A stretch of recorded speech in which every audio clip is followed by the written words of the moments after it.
Hello বন্ধুরা, good morning. আমি সঙ্গীতা। আমার নতুন আর একটা ঝলমলে ব্লগে তোমাদেরকে অনেক অনেক ওয়েলকাম আর ভালোবাসা।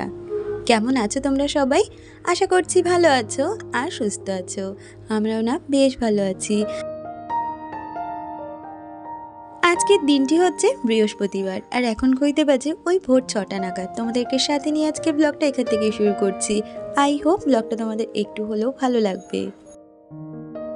এখন যেহেতু দুটো বাচ্চারই স্কুলের গরমের ছুটি পড়ে গেছে তাই দেরি করে উঠছি। না হলে জানো তো, দুষ্টুর স্কুল থাকলে আমাকে সেই 5টায় উঠতে হয়। ওকে আমি গাড়িতে, মানে ও টোটো করে যায়, ওকে আমার 6টার মধ্যে গাড়িতে তুলে দিয়ে আসতে হয়। 6টা 15 থেকে ওর স্কুল, যার জন্য অনেকটাই আগে উঠতে হয়। তবে যেহেতু গরমের ছুটি পেয়েছি তাই ভাবলাম এই কটা দিন একটু ঘুমিয়ে নিই। তোজোর স্কুল তো 8টা থেকে, তবে দুষ্টুর স্কুল অনেকটা সকাল থেকেই থাকে। আর সকালবেলা উঠেই যে সমস্ত বাসি কাজকর্মগুলো থাকে সেগুলোকে করে নিচ্ছি। ওই যে স্কুলটা ছুটি আছে বলেই সকালটা একটু ধীরে সুস্থে শুরু করতে পারছি। সকালটা ঠাকুরের নাম করে শুরু করে ঘরের সমস্ত দরজা জানলাগুলো খুলে দিয়েছি। আর তারপরে আগে সদর দরজায় জল দিয়ে এখন ঘরটা ভালো করে ঝাঁট দিয়ে নিয়েছি। আর এই উঠোনটাও একটু ভালো করে ঝাঁট দিয়ে দিয়েছি।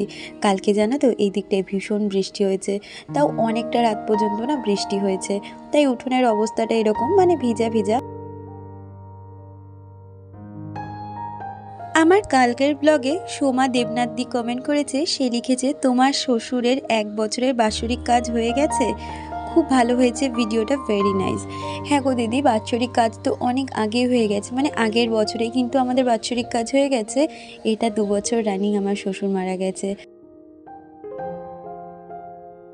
আর ওইদিকে স্নানের সময় যে জামা কাপড়গুলো কেচে দিই সেগুলো মেলে দিয়ে এখন কিন্তু সোজা চলে এসেছি ঠাকুর ঘরে। আজকে তো বৃহস্পতিবার, আজকে কিন্তু আমি আমার এই পিতলের লক্ষ্মীকে স্নান করাই। মানে প্রতি বৃহস্পতিবার করেই মাকে স্নান করাই, তারপরে ড্রেস চেঞ্জ করি। আর গোপু সোনাদের ওদের তো প্রতিদিনই আমার করাতেই হয়। বৃহস্পতিবারের দিনটা কিন্তু অনেকটা সময় লাগে ঠাকুর ঘরে আমার, প্রায় 1 ঘন্টা মতন।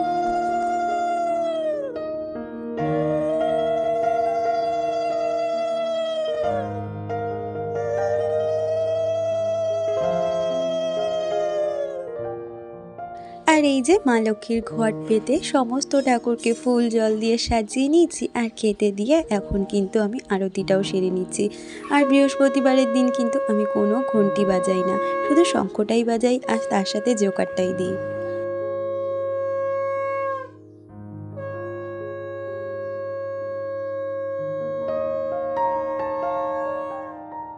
তোমরা যারা আমার চ্যানেলের পুরনো তারা তো জানোই, সেটা যে কোনো দিনই হোক, আমি কিন্তু সকালের বাসি কাজকর্ম সেরে আগে স্নান পুজোটা সেরে নিই। আসলে কি বলতো, আমি মনে করি পুজোটা সেরে নেওয়া মানে কিন্তু অনেকটা কাজ হালকা হওয়া। আর তারপরে সকাল সকাল পুজোটা দিয়ে নেওয়া মানেও কিন্তু মনটা অনেকটা শান্ত, আর ভালো মনে কিন্তু ঠাকুরের আশীর্বাদ নিয়ে সারাটা দিন কাটানো যায়। তো যাই হোক, অনেক কথা বলে ফেলেছি। আর ওই তো পুজো দিয়ে আমি কিন্তু চলে এসেছি সোজা রান্নাঘরে। ওদিকে সবাই উঠেও পড়েছে, আর ওইদিকে দুটো বাচ্চার জন্য কমপ্লেন করে নিয়েছি, হরলিক্স করে নিয়েছি। আর এইদিকে চাও হয়ে গেছে আমাদের দুজনের। আর এখনও তোজো বসে বসে ব্রাশ করছে, কিন্তু আমরা সবাই মিলে চা খেতে বসে পড়েছি। কালকের আমার ব্লগে ঝুমা ঘোষ কমেন্ট করেছে। সে লিখেছে, দিদি অনেক দিন পর তোমাকে দেখে খুব ভালো লাগছে। আমারও জানো তো ভীষণ ভালো লাগছে, তোমরা এখনও করে যে আমাকে মনে রেখেছো আর আমার ভিডিও তোমরা আবারও করে দেখছো। জানি এখন ভিউজ কিন্তু খুব ভালো আমার নেই, তবুও আমার ভীষণ ভালো লাগছে যে আমার পুরনো বন্ধুরা আমাকে কেউ ভোলেনি, সে আগের মতন এখনও ভালোবাসা দিয়ে যাচ্ছে। আর ওদিকে বিছানাপত্র গুছিয়ে রেখে চলে এসেছি সোজা রান্নাঘরে। ওইদিকে তোজো পড়তে বসেছে, এর সাথে দুষ্টুও। এখন দুষ্টু তোজোর পড়াটা কিছুটা কিছুটা দেখিয়ে দেয়, যার জন্য আমার কিন্তু এখন ওই ধরে ধরে নিয়ে বসতে হয় না তোজোকে। তবুও যে একদম বসি না সেটা নয়। আর এইদিকে দেখো বাজারপত্র চলে এসেছে, আগে বাজারগুলোকে গুছিয়ে নেব, তারপরে রান্নাটা করব।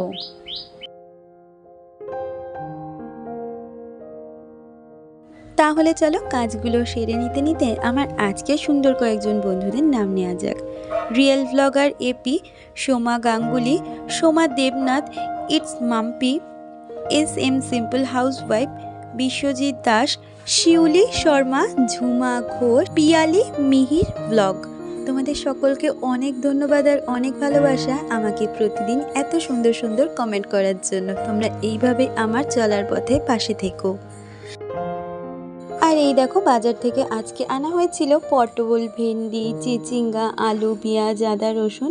তো সেগুলোকে গুছিয়ে রাখলাম, আর এদিকে মাছে আগে নুন হলুদ মাখিয়ে নিলাম।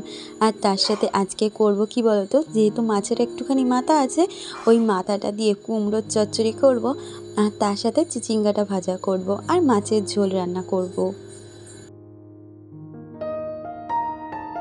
কালকের বেশ কিছুটা ভাত ছিল। হাজব্যান্ড বলল আমাকে একটু ভাত গরম করে আর তার সাথে মাছ ভাজা দিয়ে দাও। ও না সকালের টাইমটা এরকম ভাজা পোড়া দিয়ে খেতে পছন্দ করে, আর তার সাথে কুমড়োটা করে দেব। আর বাচ্চাগুলোর জন্য একটা অন্যরকম টিফিন বানাবো। তো দেখো, ওইদিকে আমি কুমড়োর তরকারিটা বসাবো বলে জিরে আর কাঁচা লঙ্কা ফোড়ন দিয়ে বেশ কিছুটা পেঁয়াজ ভাজা করে নিয়েছি, আর তার সাথে রসুন থেতো করে কুমড়োটা কেটে নিয়ে সেটাকেও ভেজে নিচ্ছি। আর এটা ভাজা ভাজা হয়ে গেলে মাছের মাথাটা দিয়ে কিন্তু নামিয়ে নেব। ওইদিকে মাছ ভাজা আর কুমড়োটা হতে হতে বাচ্চাদের খাবার জোগাড়টাও করে নিচ্ছি। আসলে কি বলতো, 3 জন মানুষ হলে কি হবে, খাওয়ার পথগুলো একদম অন্যরকম। তাই এই সময়টা বলতে পারো আমার কিন্তু অনেকটা চাপের মধ্যেই যায়, কারণ 3 জনকেই কিন্তু আমাকে নির্দিষ্ট সময়ের মধ্যে খেতে দিতে হবে। সোমবার থেকে আমার চাপটা আরও একটু বেড়ে যাবে, কারণ সোমবার থেকে আমার হাজব্যান্ড আরও সকাল সকাল বেরোবে। মানে ওই 9:30 নাগাদ আমাকে কিন্তু তাকে 9টার মধ্যে সমস্ত কিছু খাবার দাবার গুছিয়ে দিতে হবে। তো একটা চাপ, তবে দেখা যাক, সময়ের মধ্যে কিন্তু সমস্তটাই যখন করতে পারি এইটা আর কি ব্যাপার। আর এদিকে দেখো, হাজব্যান্ডকে আগে খেতে দিয়ে দিচ্ছি, আর তারপরে বাচ্চাগুলোর ওই গোলা রুটিটা করে দেবো। গোলা রুটি বলবো না পরোটার মতন খেতে হয়েছে, কোনটা বলবো জানি না, তবে তোজোর ভীষণ পছন্দ হয়েছে। আটা নিয়েছিলাম, তার মধ্যে পেঁয়াজ কুচি, ডিম, নুন দিয়ে ভালো করে একটা ব্যাটার বানিয়ে নিয়েছিলাম, আর সেটাকে এখন গোলা রুটির আকারে করে নিচ্ছি। ওইদিকে বাচ্চাদের খাবারটা করতে করতে এদিকে চিচিঙ্গা ভাজাটাও বসিয়ে নিচ্ছি। আসলে সংসারের রান্না বান্না বলো বা সমস্ত কাজগুলো আমরা যদি পরপর গুছিয়ে করে নিতে পারি, তাহলে কিন্তু সব কিছু একটা নির্দিষ্ট সময়ের মধ্যে আমরা কিন্তু করে ফেলতে পারবো। আর আমি কিন্তু সেইভাবেই সংসারের কাজগুলো করে নেওয়ার চেষ্টা করি। আর তোমরা তো খুব ভালোভাবে সেটা দেখতেই পাও, একা হাতে আমি কিন্তু ঘুম থেকে ওঠার পর থেকে সংসারের বাসি কাজ, পুজো পাঠ দেওয়া, রান্না মানে ব্রেকফাস্ট, লাঞ্চ, ডিনার সমস্তটাই কিন্তু একা হাতে করি। সাথে ঘর গুছানো, ঘরকে পরিষ্কার পরিচ্ছন্ন রাখা সমস্তটাই কিন্তু আমি একা হাতেই করি। আর এগুলো করতে যেন ভীষণ ভালো লাগে। আসলে বলে না, কোনো কাজ যদি মন থেকে ভালোবেসে করা যায়, সেই কাজ করতে কষ্ট লাগে না, বরঞ্চ সেটা ভালোবেসেই করা যায়। আর এদিকে আমার চিচিঙ্গা ভাজাটা হয়ে গেছে, আর ওইদিকে মাছের ঝোলটা ফুটছে। তাই ভাবলাম সবজিগুলোকে আমি একটু গুছিয়ে রাখি। এইরকম প্লাস্টিকের মধ্যে করে, জানো তো, সবজিগুলো এখন ফ্রিজ আপ করে দেবো, বেশ অনেক দিন ভালো থাকে। আগে কন্টেনারে রাখতাম, তবে এখন এরকম প্লাস্টিকে করেই রাখি, কারণ অত কন্টেনার না বাড়িতে নেই, তো যার জন্য এইভাবেই রাখি। তোমরা আমাকে অনেকেই এমন কমেন্ট করো যে দিদি তুমি একদম সিম্পল লাইফস্টাইল তোমার দেখাও, তুমি সারাদিনের কাজকর্ম, রান্না বান্না এগুলো দেখতে আমাদের ভীষণ ভালো লাগে। আসলে চেষ্টা করি আমার লাইফস্টাইলটা যেরকম সেরকমই তোমাদের সাথে তুলে ধরার, তবে কাজগুলোকে একটু ক্যামেরা বন্দি করাটা অন্যরকমভাবে করার চেষ্টা করি, যাতে তোমাদেরও দেখতে ভালো লাগে। তো এইটুখানি, আর কিছু নয়। ও যাই হোক, কথা বলতে বলতে রান্নাটা কমপ্লিট হয়ে গেছে, এবার রান্নাঘরটাকেও সুন্দর করে পরিষ্কার করে নিচ্ছি। আসলে আমাদের সংসারের কাজগুলো কিন্তু একটা রুটিনের মতন, একটার পর একটা প্রতিদিনই সেম কাজকেই করে যেতে হয়, তার ফলেই তো সংসারটা সুন্দরভাবে গোছানো থাকে। তো যেই রকম কাজগুলো দেখো আমার প্রতিদিন, সেগুলোই থাকে।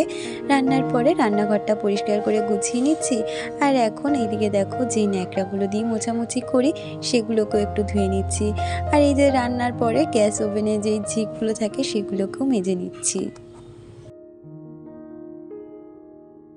আসলে আমাদের মেয়েদের এই সংসারের কাজগুলো কিন্তু কেউ কখনো হাতে ধরে শেখায়নি। এগুলো কি বলতো, আমরা করতে করতেই না, ভালোবাসার সাথে যেহেতু করতে পারি, তাই কাজগুলো করতেও বেশ ভালো লাগে, আর গুছিয়ে করাও হয়ে যায়।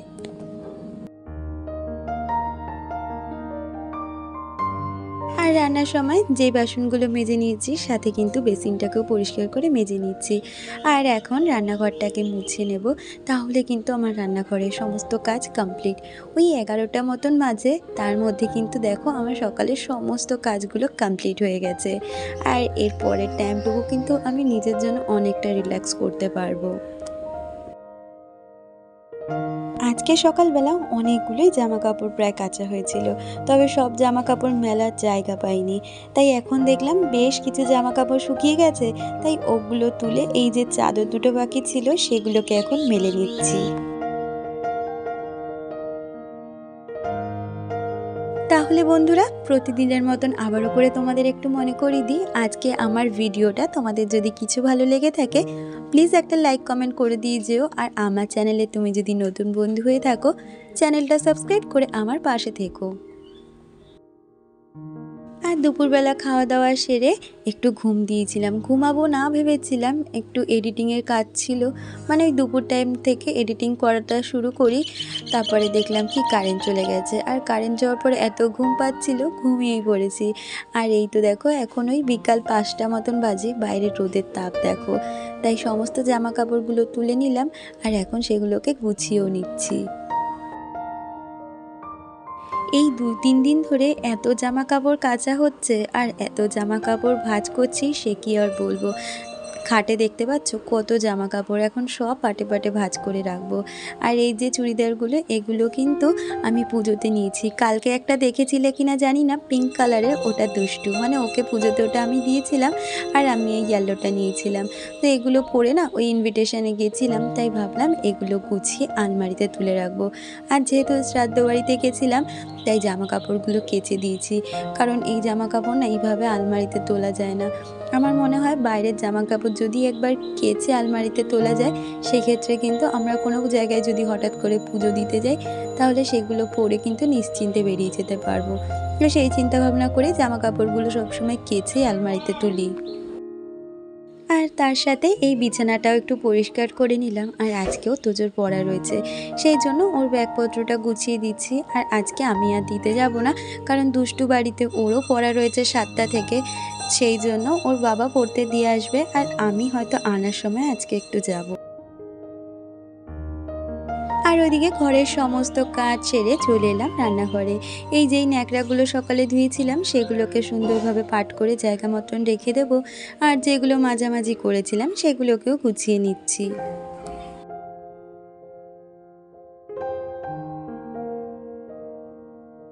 আর তারপরে বিকালের চাটা করে নিচ্ছি।